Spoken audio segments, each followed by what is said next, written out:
Lorsque l'arche était à Jérusalem, Salomon est allé à Gabaon pour adorer Dieu dans le tabernacle. 2 Chroniques 1, 3 et 4.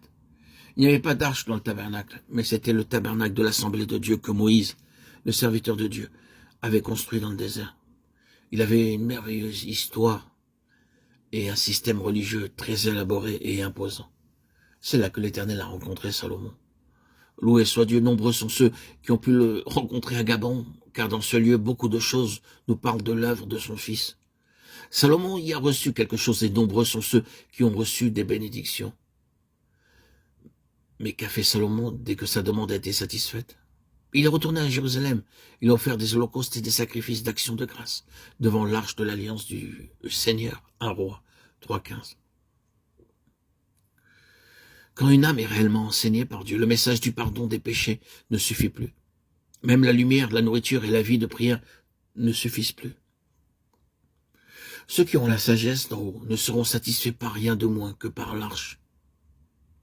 La question vitale, ce n'est pas que puis-je recevoir du Seigneur, mais bien celle-ci.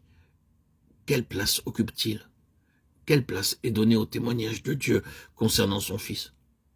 C'est pouvoir dire, voici l'agneau de Dieu, Jean 1, 29, 36. Si nous en sommes au stade de l'œuvre accomplie par le Seigneur, nous demeurons encore dans le tabernacle, que celui-ci se trouve à Shiloh ou à Gabon, cela importe peu. Ce qui est primordial, c'est de savoir où se trouve l'arche. Que signifie apporter l'arche à Jérusalem? Et pourquoi avoir une tente pour l'arche?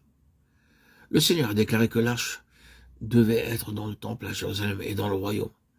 Mais c'est l'œuvre de chaque véritable David, de chaque vainqueur, d'anticiper ce jour en y introduisant l'arche maintenant. Nous devons donner à Christ sa véritable place aujourd'hui. Nous ne pouvons pas mettre l'arche dans le temple maintenant, mais nous pouvons dresser une tente pour elle et la porter à Jérusalem. Tout cela, nous devons le faire en tant que principe, de manière spirituelle.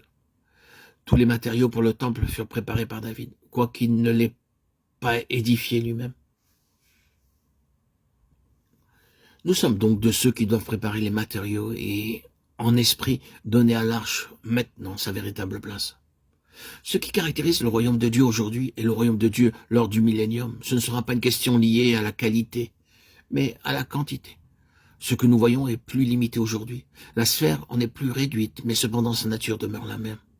Cette œuvre se réalise dans la vie de certains individus maintenant, mais alors cela s'étendra au monde tout entier. Si je vis sous la souveraineté de Dieu maintenant, alors je suis aussi dans son royaume.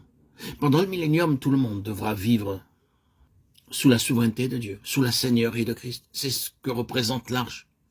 Que Christ soit tout en tous.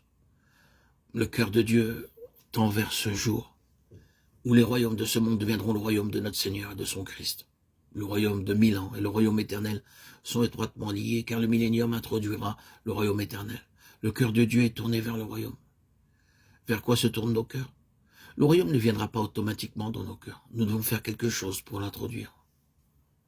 Avons-nous dressé une tente à Jérusalem?